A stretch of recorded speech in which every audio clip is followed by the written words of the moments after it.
kita diberi kesehatan, kita harus menjaga kesehatan kita. Itu juga termasuk tanda kita bersyukur kepada Allah Subhanahu wa Ta'ala.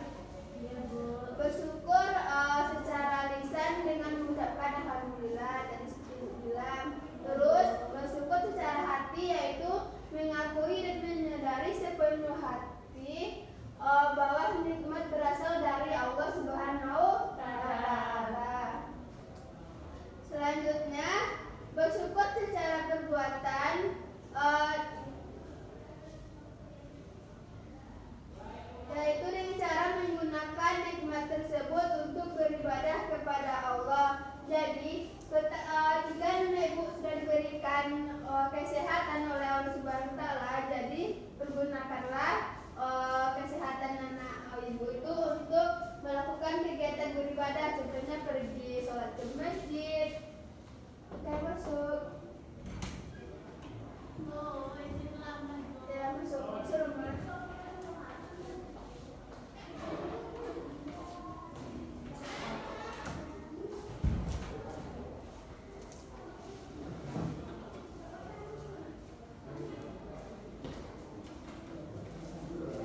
Baik, ibu lanjutkan ya. Selanjutnya, kebalikan dari bersyukur adalah kufur nikmat. Jika anak ibu tidak bersyukur, maka Allah tidak suka dengan anak ibu yang tidak bersyukur kepada Allah Subhanahu wa Ta'ala.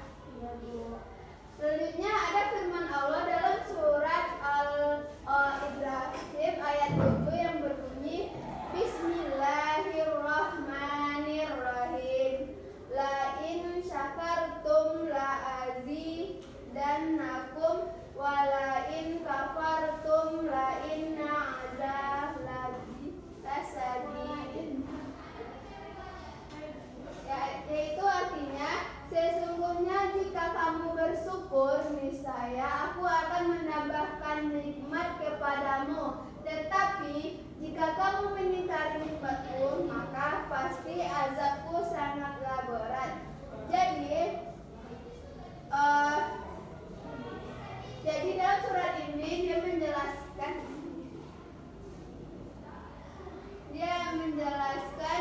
jika anak ibu bersyukur kepada Allah, maka Allah akan menambah nikmat yang lebih dari itu. Apakah anak ibu paham? Paham.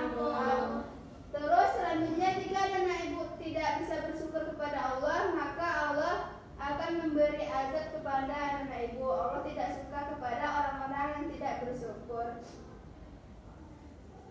Selanjutnya, manfaat bersyukur kepada Allah. Yang pertama, Allah menambahkan nikmat kepada kita seperti yang ibu bilang tadi. Yang kedua, Allah selalu mengingat kita, baik kita dalam perjalanan, Allah selalu melindungi kita, contohnya. Selanjutnya, kita terhindar dari azab Allah. Seperti yang ibu bilang tadi, kalau kita bersyukur kepada Allah, maka Allah akan menambahkan nikmat kita dan kita terhindar dari azabnya Allah. Selanjutnya, hati kita menjadi lapang, tenang, dan bahagia. Dan yang terakhir, kita jauh dari sifat ingkar terhadap nikmat Allah Subhanahu wa Ta'ala. Selanjutnya, jika memperoleh nikmat, yang dilakukannya adalah sebagai berikut ya. Jadi yang dapat kita lakukan, yang pertama, mengucapkan alhamdulillahirabbil alamin sebagai rasa syukur kepada Allah Subhanahu wa Ta'ala. Kalau kita tidak bersyukur gimana, Bu? Kalau kita tidak bersyukur, jadi Allah tidak suka kepada kita dan Allah memberi azab seperti yang dijelaskan dalam surat Al-Ibrahim tadi. Terus berbuat yang lebih baik. Yang ketiga, meninggalkan perbuatan yang buruk. Yang keempat, apa? Ada pertanyaan? Mau bertanya, Bu. Ya. Kita buang-buang nasi itu termasuk tidak bersyukur, Bu? Iya, tidak bersyukur. Kenapa kita buang nasi? Karena tidak habis, Bu. Karena ada kenyang, Bu. Ya, kenapa ambilnya banyak? Ibu, kalau kita mengurus HP itu juga tidak termasuk